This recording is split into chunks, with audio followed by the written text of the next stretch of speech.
please let me introduce the first round of speakers that will be on our session. We'll have 3 sets of 4 speakers. I would like to ask Jennifer Morgan to join me on the stage and take her seat. I'd also like to call His Excellency Jan Lipavsky from the Czech Republic to join us up here on the stage. Welcome, sir. Michel-Stéphane Bonda from Gabon, please join us here on the stage. And once again, Khadiija Maxamed Al-Makhzoumin, whom you have heard in the first session. I would like you to come and join us here on the stage. Minister Al-Makhzoumin is not here. We'll wait for her. This will be an exercise in German efficiency. We will have 3 rounds of speakers, and we have a little less than an hour. So I will be, hopefully, be able to count on your support in being very concise and very brief in your statements. You also have a time clock on this panel that will run down. So if you see me leaning over and getting nervous, you know, welcome, Minister, you know that it is time to wrap up. There's one question that we would like to ask you and ask you to address within a very brief period of time, which is, what is the need for this new initiative that you are launching today that links climate, energy, peace, and security? It is a complex scenario that you're dealing with, and the question is, why is this necessary? Let me start with State Secretary and Special Envoy for International Climate, Jennifer Morgan, here at the Foreign Office. Jennifer, you have extensive experience outside government. Give us your perspective on how this translates, this initiative translates into government, but also in the broader policy arena that you try to influence and move forward. Thanks so much, Michael, and welcome to everyone here also from my side. It's great to see friends and colleagues here at this timely moment. And I guess, you know, to answer your question, we've been discussing a lot about this for a long time, for 10 years, right, on climate and security. And I think we all agree. We're hearing a lot of agreement here about how climate is obviously, climate action has to be peace sensitive, and also that our peace building efforts have to be climate relevant, so that interlockage there.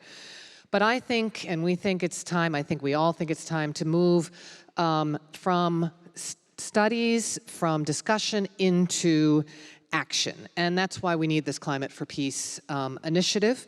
It builds on the Climate, Environment, Peace, and Security Declaration that was endorsed by the G7 foreign ministers in May.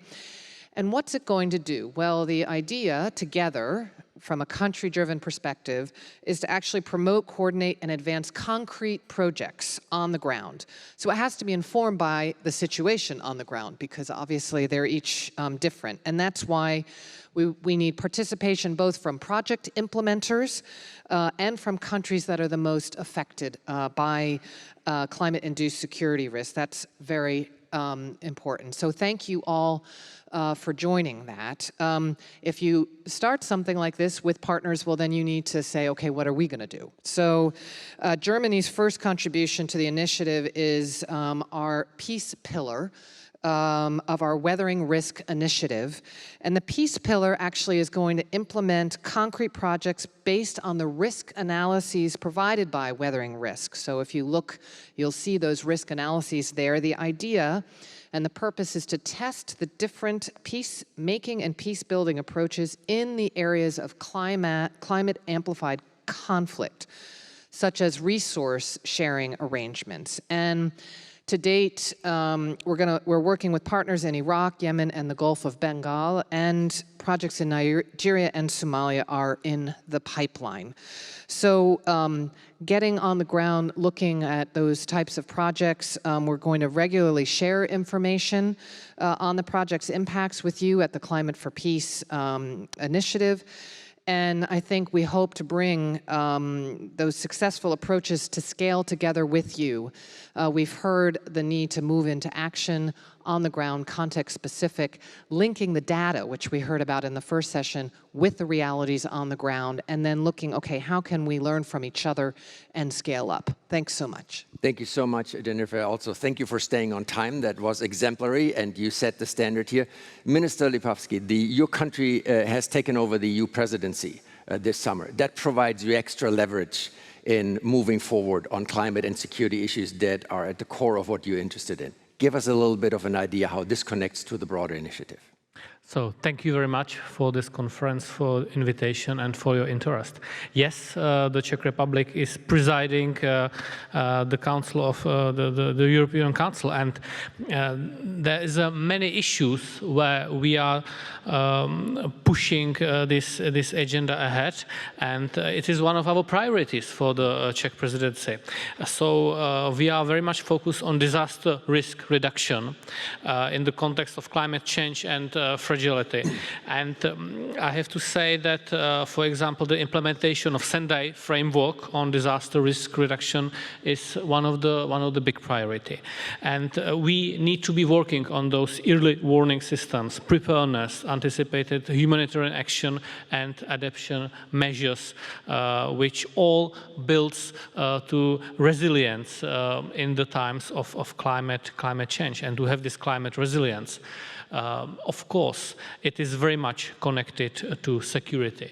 We have to understand that the EU as such is a big sponsor. We provide quite a huge, significant amount of contributions to different countries and generally to international public. So this needs to be also more connected to tackling of climate change, and these contributions are rising. We need to be very much focused on right delivery and doing right projects.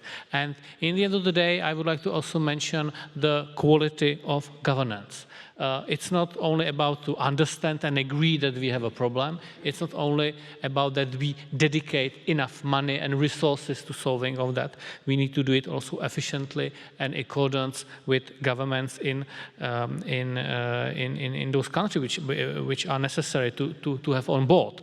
And of course, it was already mentioned here, and I'm very happy that women, girls, and indigenous people and other marginalized groups are integrated into tackling of climate actions within these plans. So I am very happy for this initiative. Thank you very much for that, and we are ready to join it and be part of that. Thank you so much, Minister Lipavsky. Deputy Mr. Bonda, your country has been playing an active role in the multilateral arena, especially trying to influence and move forward the agenda in the UN Security Council. So if you let us know how your perspective on these issues has developed, and also please, if you may, of how this connects to the initiative that is being launched here today.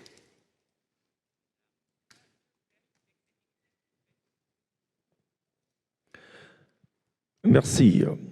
Je vous remercie de permettre à notre pays de participer à cette conférence sur le climat, l'environnement corrélé aux questions de paix et de sécurité. Thank you very much for giving our country the opportunity to take part in this conference. What we have to know is that the world is confronted with two major crises. For one, a climate crisis, but on the other hand, also the crisis when it comes to the loss of biodiversity. Gabon and our country, and I'd like to underline just how much I welcome the cooperation with Germany. As far as the Congo Basin Forest Initiative is concerned, we cooperate with Germany in this initiative. Gabon knows much about the challenges that we need to tackle. And we know about the effects of climate change to peace and security. And this is the reason why we welcome this initiative. It's not just a new initiative. It's not about intensifying things that are already out there. No, Gabon signed the Paris Declaration, the Paris Agreement. Gabon signed many international agreements in the context of the fighting against climate change. And now research shows that there is a link between climate change and the threats to peace and security. This question is tremendously important for us. I want to issue a plea si tant est que nous demeurons dans l'inaction. Aujourd'hui, we need to draw attention to the fact that we continue to be inactive. Climate change is responsible for multiple catastrophes and disasters. And we are confronted with one big issue, the conflicts between human beings and elephants. There are many elephants in our country. They have left their natural habitat, their ecosystem, and actually come to the areas where humans live. They destroy plants, and this actually creates conflicts and tensions. This initiative is something that could support us when working in this field.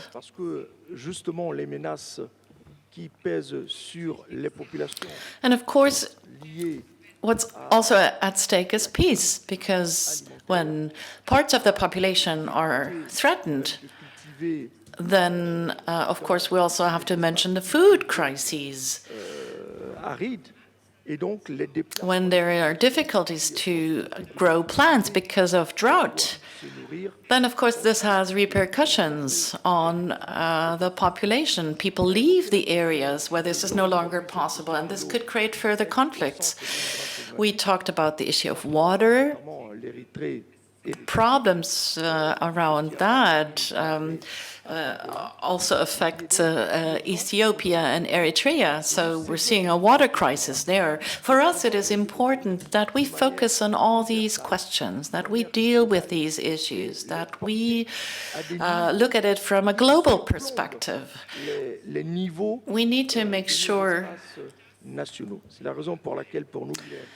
that we address it globally, not just on the national level. For us, this is important, and this is why we welcome this initiative. Mentioned on the previous panel that there is obviously the daily question for you to address, the relationship between conflict, instability, and climate. And the Deputy Minister from Gabon has mentioned these issues as well. How do this complex scenario relate to the initiative that is being launched today, and what would your expectations be, how the discussion should move forward? And thank you once again. Talking about the needs of the initiative, Somalia will benefit from the initiative. Will be having a problem with Al-Shabaab are taking advantage of the climate change effect. 70% unemployed youth. So the youth have two options. Either they go migrate or join Al-Shabaab.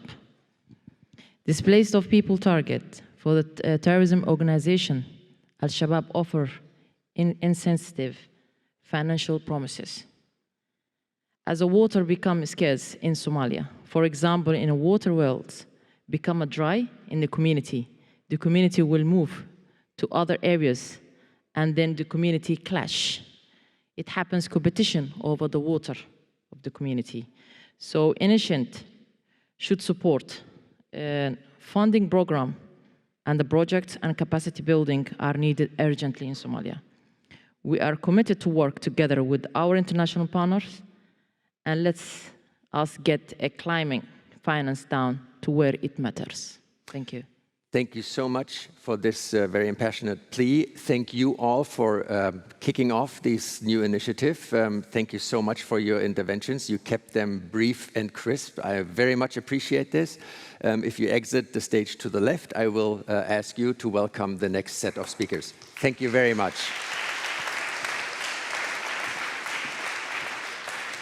Let me call upon Eamon Ryan, the Minister of Transport, Environment, Climate and Communications in Ireland, to join me here on the stage and take a seat. Let me also call upon Minister Suzi Barbosa from Guinea-Bissau. Sir, welcome, to join me up here. François Bausch, the Deputy Prime Minister of Defense of Luxembourg, please join me here. And last but not least, Erling Rimestad, the State Secretary at the Ministry of Foreign Affairs of Norway. Thank you very much. Welcome. Please take your seats. And again, my question to you, asking you for a brief and concise answer.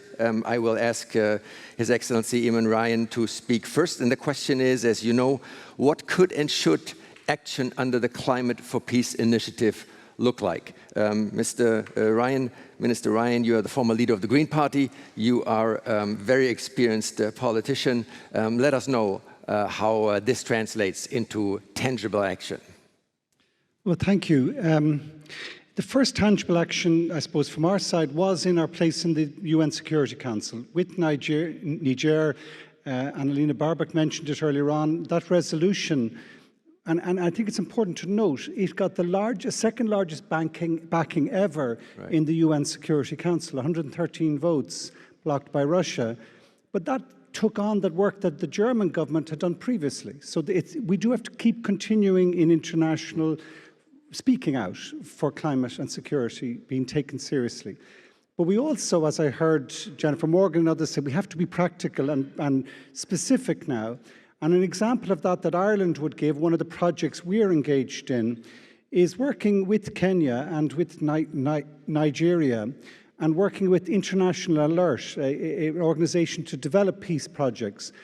What the idea we have and where we're working and supporting those countries is that in regions where you have conflict, that one of the things that the different sides in a conflict often created by climate change, that the thing they have in common is actually addressing that climate issue or understanding what's happening within the climate changing world and bringing local governments together, bringing communities together to see, can that be a point where rather it being the cause of division and conflict and violence, can we start in climate adaptation, in loss and damage, in all these ways to actually mean it's a point of bringing people together rather than pulling people apart in conflict.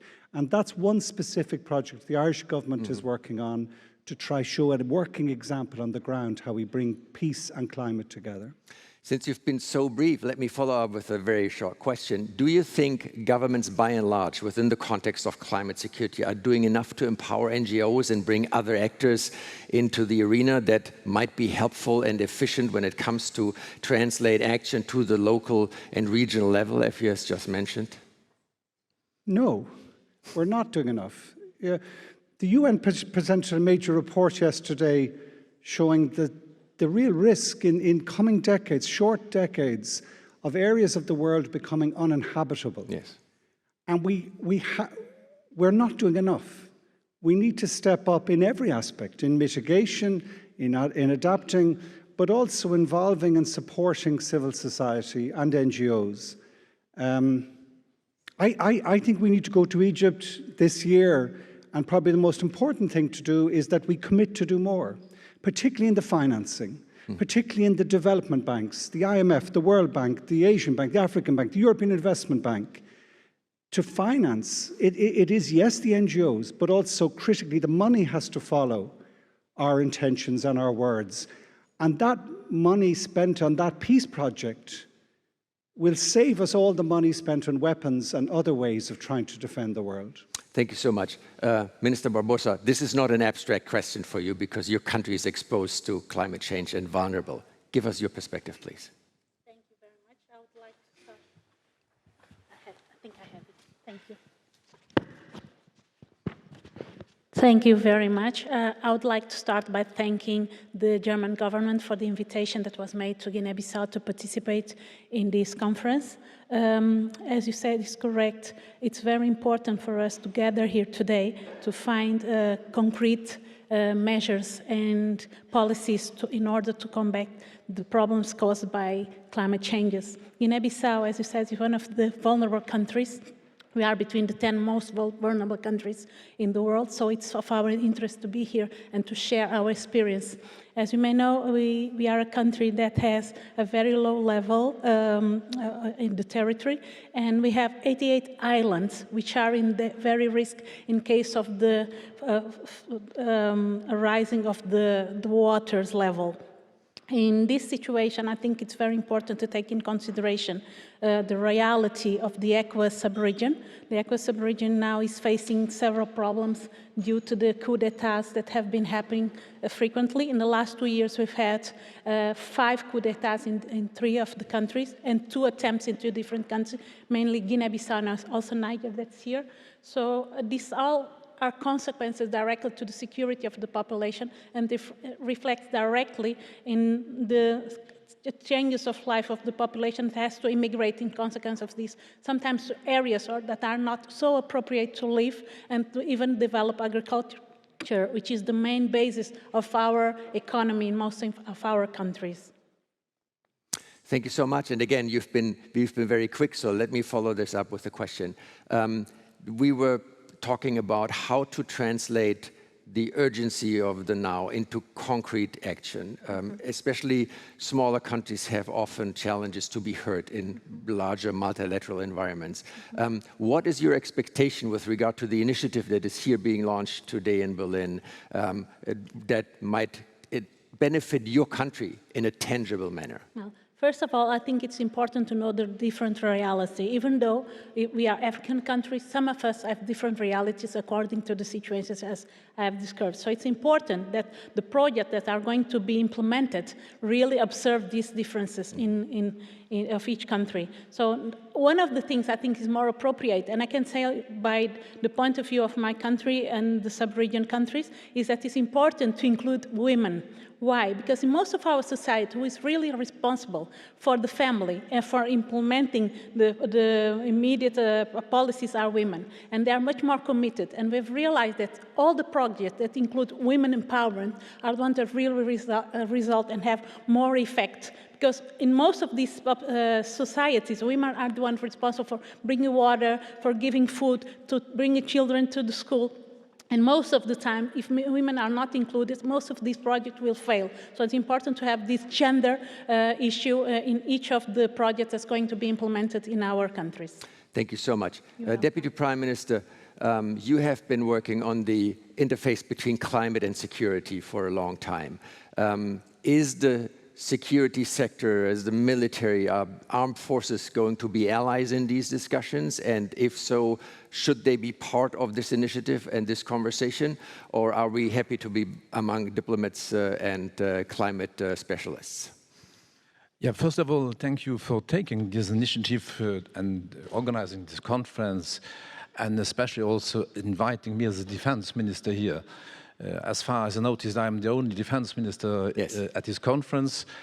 And maybe I have to explain in 2 words why, as a defense minister, I'm from the beginning on, when I took over my mandate as the Minister of Defense, I was so engaged for the topic of climate change and combining it with security threats. You know that for me, defense is not only about deterring and tackling the so-called hard security threats, but it's also preventing conflicts and especially strengthening peacekeeping. And this it's clear that climate change poses an enormous threat to our society. If you look at what is happening at the moment, I give an example. A region that I know very well is the Sahel zone, because my government invested a lot in the last 2 decades in the Sahel zone in cooperation aid. And if you look at what is the main problem there, it's access to fertile land and to water. And so for me, it's clear that a defense policy today, a modern defense policy, must really include climate change. And when I started in the defense councils in Europe, but also in the NATO Council, for example, to discuss this in 2018, when I started my job as a defense minister, at the beginning, nobody understood very well where I want to go. But today, if you look at the strategic concept of NATO for 2030, defense is clearly one of the important things that is described in the new NATO strategy, and that is good for this. So, for your first question, what could and should action under the Climate for Peace initiative look like? One of the most important actions is to help me to convince the other ministers of defense that really in a modern defense policy, peacekeeping and prevention, moderation, and especially around climate change is very important. And in general, in the European Union is a leading continent in the climate policy today, but it's also the leading continent in producing CO2 emissions today. So I think that the leadership that Europe took over in climate policy should also come over to the defense sector and really include more peacekeeping missions in the environmental sector and taking this much more serious. And also that's because I'm pleased that in the new strategic concept of the European Union now, the defense sector has really taken over the climate issues very serious. Thank you very much. I think that's a very important point. State Secretary Rimestad, your country is in the enviable position to be able to help save Europe in times of the energy crisis.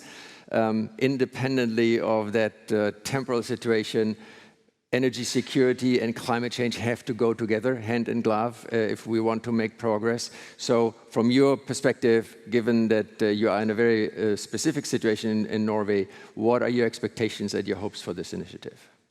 Well, I agree. It definitely goes together, but first let me express that we are also pleased to join the Climate, Environment and Peace and Security Initiative, and thank you very much to Germany as well for taking the initiative here and convening this important conference.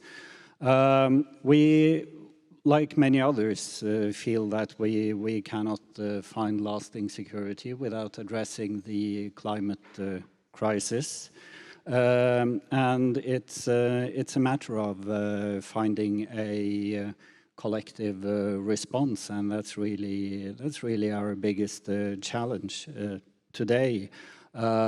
We have the knowledge we need, but there is a lack of concerted action to address also the security challenge. And we do have the roadmaps we need. We have the Paris Agreement, we have the SDGs, and we have the Sendai framework. But then our first line of defense, which we are all facing now, is to achieve the Paris target, where we all have to raise our ambitions and deliver on our commitments. But then, as the Minister of Defense pointed out, climate change affects hard security issues, but those are issues which cannot be addressed by military and traditional security measures, and that's also because it's, as we see it, it's all connected. So we need to take action across this whole nexus of development, humanitarian needs, and security. And it's about building climate-resilient communities, infrastructure, and livelihoods. And this will demand a steep increase in financing, both for adaptation, reducing fragility, for peace building, and also for early warning systems. I just participated yesterday in the executive committee in Geneva of the UN High Commissioner for Refugees, and it's worth to mention that in almost all interventions at this conference, the different countries underscored the dramatic need for financing. Yes. not only within the responsibilities of the UNHCR, but almost for all UN organizations and agencies addressing both emergency relief and humanitarian issues.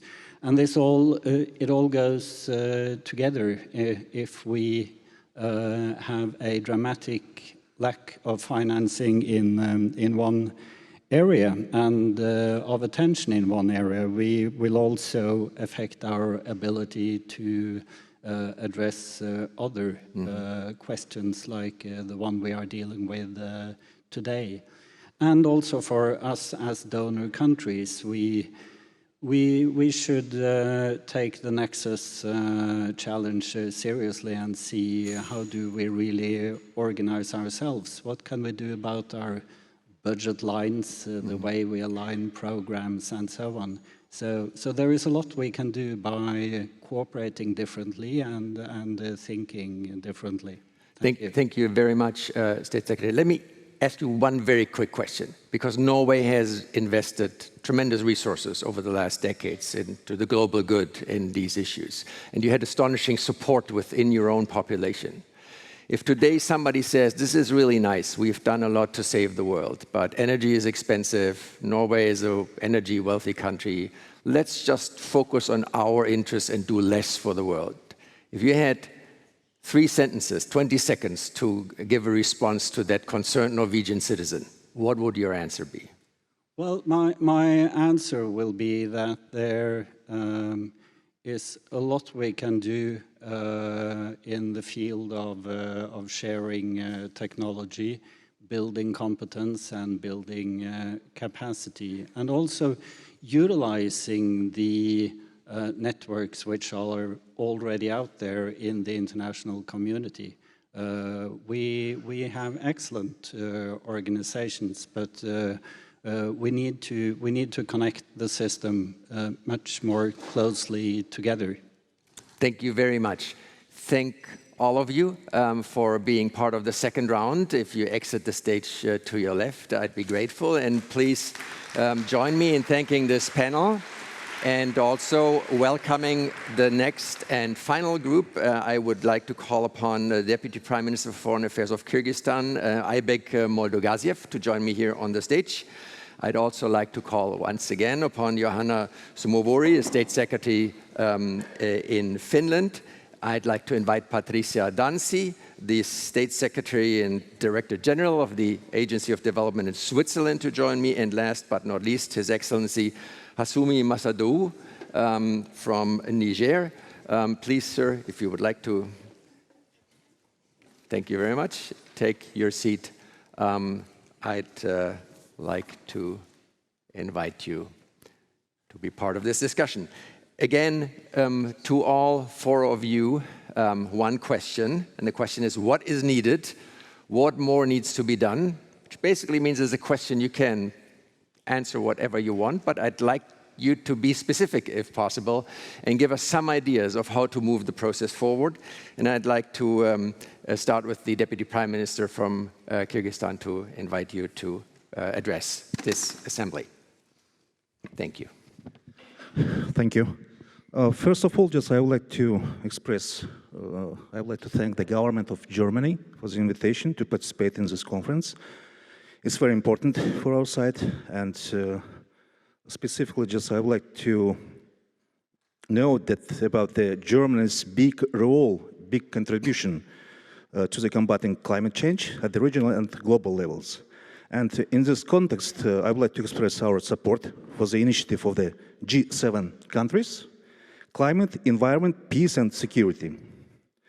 In our region, we face negative effects of climate change, including melting ancient glaciers, mud flows, floods, droughts, and etc., etc. And of course, all of these negative effects of climate change entails great threats and risk for socio-economic development and food security in our countries.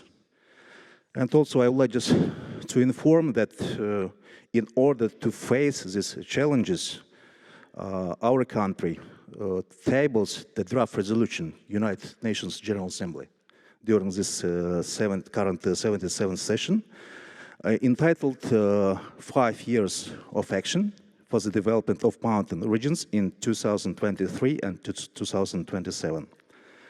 And taking this moment, taking this opportunity, I would like just to request our partners to support and co-sponsor this draft resolution to be adopted in December this year.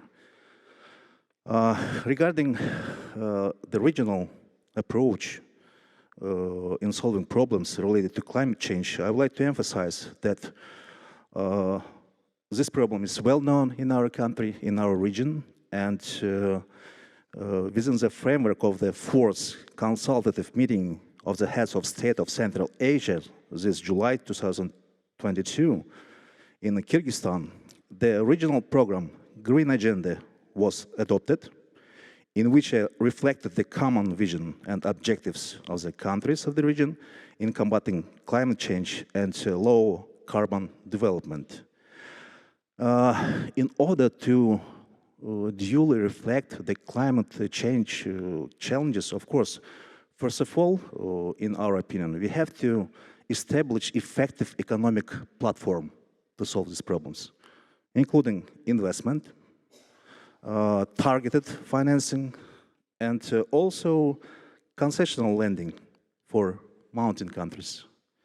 And of course, in our region, we have a really good practice for establishing such kind of economic cooperation ties between our countries. For example, we have an agreement which is mutually beneficial for Kazakhstan and Kyrgyzstan related to the use of water resources of so-called Chu River. And of course, we are very optimistic and we are looking forward to join together in our region in order to effectively use the water and energy resources. I'm out of time. Thank you. Perfect. Thank you very much. State Secretary, you are a member of the Green League in the Finnish Parliament, and you're also former city councillor. Is there an urban and city dimension that you would like to see represented within this initiative? And if yes, why? And if not, why not? And what are additional thoughts that you might want to share when it comes to moving the project forward? Thank you very much. That was a very good question, and that actually brought my mind that there's different stages or levels of decision-making that the climate and security aspect should be taken into account. Actually, the municipalities and local level is usually the one who is first paying the bill when something happens to people's livelihoods and conditions, environment. So that is one thing, and the cities, big cities with great population or big number of population can do a lot. But also, like, we have to put our own houses in order in our own countries. I think when it comes to climate and security aspect, it's financing and planning. How do we budget things? But then when we move on to for example, at the stage of the international organizations, I think climate and security aspect of climate change is becoming more and more also on the tables of traditional security organizations such as the UN Security Council or NATO or OSCE and the EU's External Action Service. So we have to make sure that also in those organizations it's kind of instrumentalized, that we have really funds and tangible politics to put it in place. And maybe one example, OSCE, which Finland is taking the chairmanship in the anniversary year of 2025. I think we can build from what Sweden started in their presidency. So in 2021, last year, the first time in the OSCE's Ministerial Council, there was taking a decision on climate change and security. So maybe I can even make some kind of a promise that Finland will also continue to watch on this agenda. And it's great to be actually also in this initiative by German government or German Foreign Office. So local level, national level, and international level. And let me just follow this up, if I may. The United States, the State Department, the Foreign Office in the United States in Washington, where I live, has just nominated the first envoy ever for what they call subnational affairs, which is basically a full-time position of a person who is the current vice mayor of Los Angeles for international affairs. And she will be in charge in building city-to-city relationships within the context of the State Department, and one of our focus areas is going to be climate change and climate security. Is there a need to further institutionalize that local and regional perspective within the context, like an office of this one here in Berlin, or is this institutional overkill and too much bureaucracy? What is your feeling on this? Well, of course, in Finland, the municipalities and cities have great autonomy, so they are organizing their international relations as well in the way they see the best. But I think Helsinki, for example, where I have been as a local councillor, has been very active in doing international cooperation with other cities with similar kind of aims. And of course, digitalization is something that is very much intertwined with the climate and green transition as well. And I remember that in the US as well, many cities were making strong statements about being great advocates of the Paris Agreement. So I think the cities are playing a great role in this. Thank you very much. Secretary Danzi, you have very, very broad international experience. You have been with the International Committee of the Red Cross. You've been working in South America and Africa and the Balkans. So you have a unique perspective on these issues. Now, obviously, you're representing Switzerland. Give us your take of where to, in which directions should we move? Well, I'm always surprised when it comes to security threats, how united we are, how the world stands together. And when it comes to climate threat, we are not. So I think that is one of the points that I want to bring to this assembly. Please stand united also when the climate threat is there. And what I've seen over the last years is that we have treated the issue a bit in a silo. We have water conferences, we have food security conferences, but we also need to bring that together. And you do this here together in Berlin, and I think this is a good opportunity to move it a bit closer. We have to have a look where people live that are under threat. And often it's climate, often it is also conflict that is not far. And the communities, they often don't have a say on what is happening. And I'm also glad to see here that the communities can also talk. Maybe on one of the issues that Switzerland is very much pushing is to pay the bill. We talk about COPs, we talk about what it costs. Switzerland pays 660 million to partner countries to work together on mitigating the risks. But it's probably not enough. We also share what we have learned over the past 200 and many, many more years of the glaciers and mountains, and also the Rhine, which is one of the rivers that we have to, with Germany and also with the Netherlands, work on how we use the water. And you mentioned the threat of upstream and downstream water users. It is an experience that we can share and that we should share more. Other countries have other experiences that they have, so share experience more. We have heard about the early warning system. Switzerland is very much engaged in this because we believe it's not only about saving lives in hard-reached communities, in conflict-related communities. If the people have a choice to leave and have enough time to leave, we have to bring less humanitarian aid. We can maintain the gains, the development gains that we have reached, and people can have more dignity at the end of the day. So we invest a lot also in the early warning systems because we believe this is, for many billions of people, a very good way to have a choice and to prepare better. Now, I have 30 seconds left to make a short pitch on small Switzerland in the Security Council 23-24. We have climate and security as one of our priorities. We believe we can bring some expertise from the field because we have actually 170 representations. So we are small, but we are everywhere. And with this experience from the partner countries, we hope we can bring to the discussion a bit more life and maybe less politicized Maybe this is a bit naive for the Security Council, but we still believe that with the rooted experience that we can bring, we have another voice to raise. And we can build what you mentioned on the gains that the ones before us did. So many have tried and brought issues on peace, security and climate to the Security Council. We will build on that as well and link it to other priorities that we have, protection of civilians and durable peace. Thank you. Thank you very much, and I think your point with regard to the Security Council is well taken. There were several attempts to establish the climate security issue, including by the German government. They weren't overly successful because there are countries in the Council, obviously, that have no interest in the deep conversation. But if I understand you correctly, you're planning to build a broader coalition and to move forward on a broad range of issues, and this sounds like a very, very interesting idea. So thank you for taking up that banner and moving forward. Minister Makhzoumin, you have called climate change the second pandemic, because your country, Niger, is obviously exposed to climate change threats. And tell us a little bit about how you think the very specific experience in Niger translates into the discussion we're having here, and what your country and your experience can contribute to move the discussion into a direction that you think not only benefits Niger, but Africa and the Sahelian zone at large.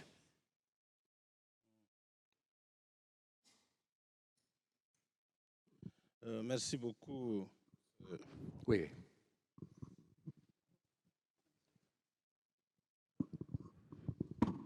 Merci. Donc, je voudrais d'abord.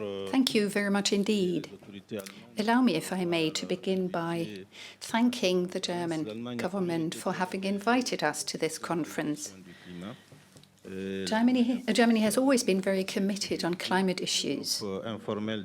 Germany has acted together with us in the Climate Council, and we had set up a group of informal experts on climate issue, and we have developed that cooperation over time.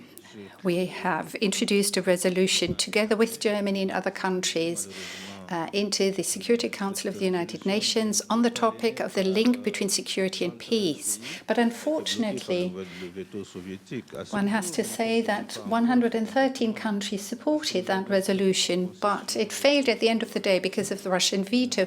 We find it hard to understand, we have to admit. You know, we have made so many compromises. We were happy to accommodate Russia, and at the end of the day we failed. The IPCC made it very clear that there are phenomena. When you look to the melting glaciers, when you look to the floods, the droughts, all these problems were mentioned and brought to the table. These are issues that may seem issues that will only affect the future of some countries, but there are quite a few countries on this globe of ours that are confronted with the consequences of these problems in a very concrete way. The small island states, for example, are a case in point.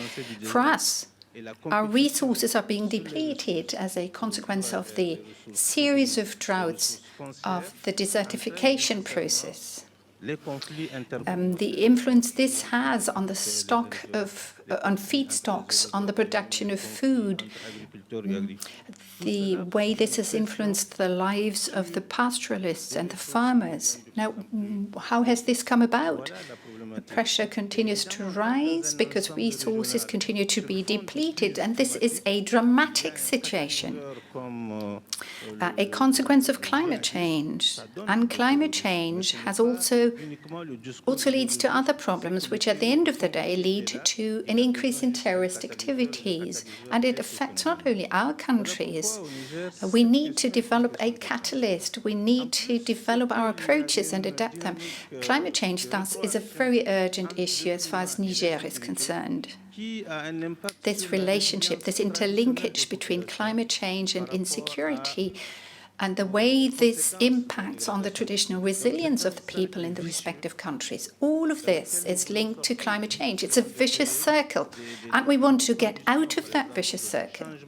What we want to do is to create opportunities that allow us to change our behavior, to adapt our lifestyles, because climate change has an impact on the livelihood of the pastoralists. It is a crisis that they experience. These people have to adapt. They have to adapt their livelihoods, their lifestyles. Those who, the cattle herders, the pastoralists very often have to move to the south of our country these days, which leads to conflicts with the farmers who have their farms there.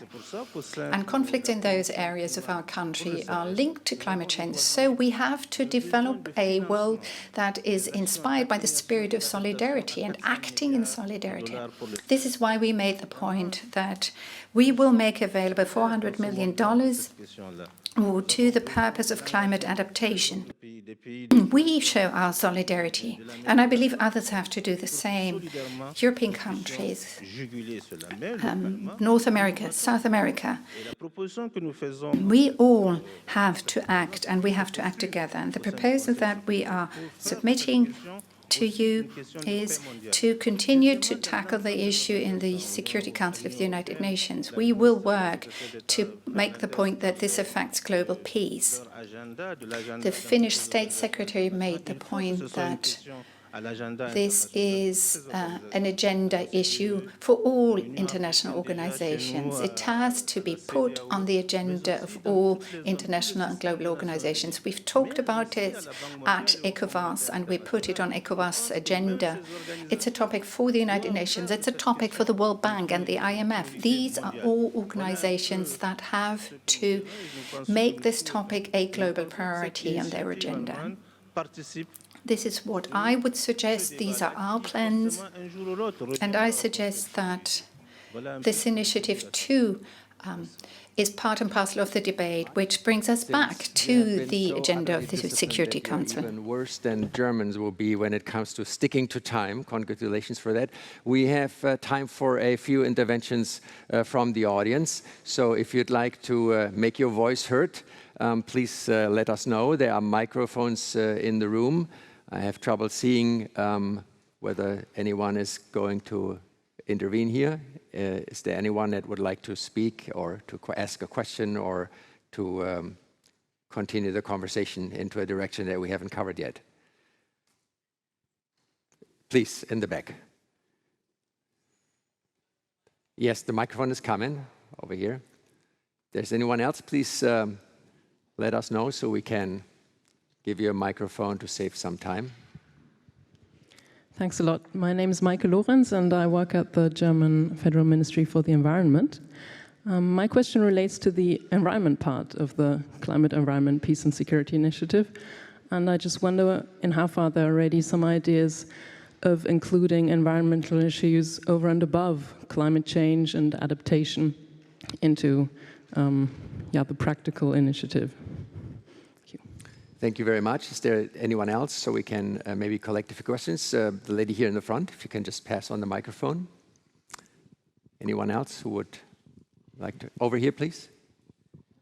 Thank you. And then the gentleman to the left. There's a second person over here. If you want to leave the microphone with this gentleman over here. Please. Hi, everybody. My name is Grazia Pacillo. I'm the co-lead of the CGIAR Focus Climate Security. My question is related to the connection between science and policy. We all know that there is a wide gap between the warning, which is supported by the state-of-the-art research, and the action in the field, which is most of the time separated, divided by the actual lack of political will to respond based on the actions and the suggestions and the research that has been developed throughout the time. So I was wondering how this climate initiative can help bridging this gap and how research institutes such as CGIAR and others that are represented here can actually help bridging this gap. Thank you. Thank you very much. Let me take two more interventions, the gentleman in the back, and then one more here in the front. Thank you. My name is Martin Frick. I'm working with the World Food Programme, and I would have a question to His Excellency Masoudou. In Niger, there is large land restoration going on, where degraded land is brought back into arable use. Do you see this also as a contribution to peace and stability in the region? Thank you. Thank you very much. And then two further questions, 3, 4. Okay, we have to be brief now, and if you have a question or a comment that refers to one specific speaker, please address him or her. Good morning. My name is Philip Green. I'm the ambassador to of Australia to Germany. Our country has decided to join this initiative, and it's great to be here and part of this. It's very interesting that of all of the participants we only have one, I think, who is from the security side of the agenda. In our region, climate impacts can have the ultimate security impact on countries, and so we're very focused on this question. One of the ways in which we have chosen to deal with it is to have our national intelligence assessment agency, which normally always deals with security issues, to look at it and write a formal assessment to our government to identify what the genuine threats to security are. I'd be interested in anything that the panel had to say about looking at this from the other side of the lens, the security lens, rather than the climate lens. Thank you very much. I'm afraid we have to leave it here, so let me turn back to the panel. The minister from Niger was directly addressed. Mr. Masamoudou, if you would like to respond briefly, if you can, I'd very much appreciate that.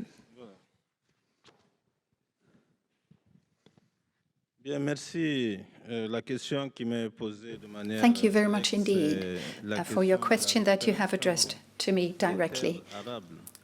But this is about us trying to restore land so that it can be used for the production of food. But the fact is that this arable land is being dried out. We have the savanna, and we have the Sahara, and we now have areas between both that become deserts. We have now set up programs to reactivate this land, to make it arable again. These are joint efforts that we are undertaking. We provide cash to people, funds to people, so as to allow them to make the land arable again. This is tough work because they have to work with their hands. You could have used machines to help them, but they're working with their hands. We're using the means at our disposal.